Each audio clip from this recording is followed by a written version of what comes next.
Hello my dear students, how are you? Hope you are doing very well. So बच्चों, आज हम लोग discuss करेंगे अपना न्यू चैप्टर और इस चैप्टर का नाम है एनिमल मिथ बस्टर। ठीक है, तो एनिमल यानी कि जानवरों से जुड़े हुए कुछ ऐसे तथ्य या कुछ ऐसी बातें होती हैं और उन्हें हम क्या करते हैं, उनकी सच्चाई जानने की कोशिश करते हैं। मिथ मतलब जो फैला हुआ है, जो बातें फैली हुई जानवरों के बारे में और उनकी सच्चाई क्या है। फर्स्ट है कि camel store water in their bump का हम्प। इन कैमल जो होता है वो अपने हम्प में पानी स्टोर करके रखता है। कि ये सही है कि गलत है? ठीक है, चलिए पता लगाते हैं। A camel can survive for several days without water. ठीक है, कैमल जो होता है वो डिजर्ट में पाया जाता है, इसलिए वो बिना पानी के कई दिनों तक सर्वाइव कर सकता है। Not because of any water stored in its hump.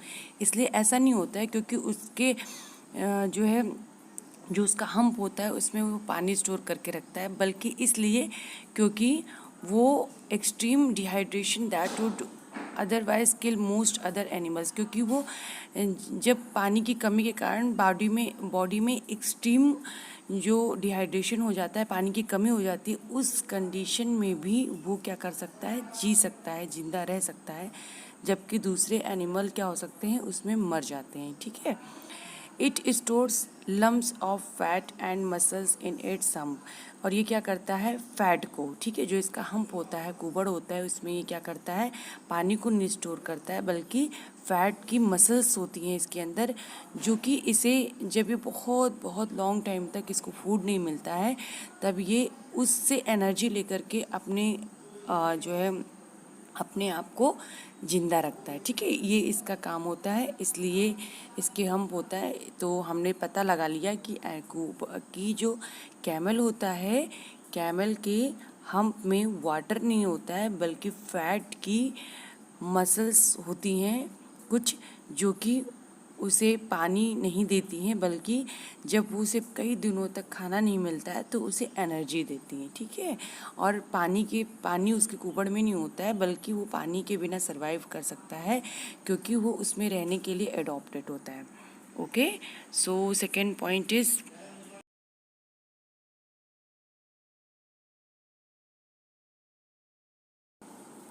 Second point क्या कह रहा है कि बैट्स आर ब्लाइंड। ठीक है, कि जो बैट्स होते हैं वो क्या होते हैं, ब्लाइंड होते हैं। Study shows that a bat does not use its eyesight to track prey. तो जो रिसर्च बताते हैं वो ये बताते हैं कि जो बैट होता है वो अपने शिकार को पकड़ने के लिए कभी भी आँखों का यूज़ नहीं करता है। ठीक है, rather it emits short high pitched sounds that are reflects by the obstacles in its path। इसके अलावा ये क्या करता है कि छोटे छोटे साउंड की वेव्स, ठीक है, साउंड की तरंगों को निकालता है, जो कि इसके जहाँ कहीं भी ये होता है उसके रास्ते में आने वाली चीज़ों से ये साउंड की वेव्स जो होती हैं, तरंगे टकरा करके इसके पास वापस आती हैं और इतनी की फ्रिक्वेंसी जान करके ये उसका पता लगा लेता है। ठीक है, यानी कि अगर मान लीजिए आपने कोई चीज़ फेंकी, अगर आपके रास्ते में कोई बाधा नहीं है, कोई बैरियर नहीं है, तो फिर वो सामान क्या होगा, आगे दूर तक निकल जाएगा, और अगर कोई बाधा है तो वो वापस टकरा के आ जाएगा। तो सेम ऐसा ही इसके ये भी करता है, लेकिन ये वेव्स निकालता है। ठीक है, this is called echolocation. और इस तरीके के जो हम रास्ते का पता लगाते हैं, इसे हम इको लोकेशन कहते हैं, यूज्ड इन इट्स पार्ट। ठीक है, इको लोकेशन। ठीक है, तो इस तरीके से जब एनिमल्स रास्ते का पता लगाते हैं तो उन्हें क्या कहते हैं, इको लोकेशन कहते हैं। ठीक है, इको लोकेशन से रास्ते का पता लगा लेते हैं। To avoid obstacles and possibility to regulate the height at which the bat is fly. और इस तरीके से वो जो है प्रे का पता लगाते हैं और जो है ऊंचाई तक उड़ भी सकते हैं। लेकिन आपको पता होगा कि जो बैट्स होते हैं बहुत ज़्यादा ऊंचाई तक, बहुत ज़्यादा दूरी तक नहीं उड़ पाते हैं। ठीक है, because bats use echolocation more than they use their eyes, people often think that they are blind.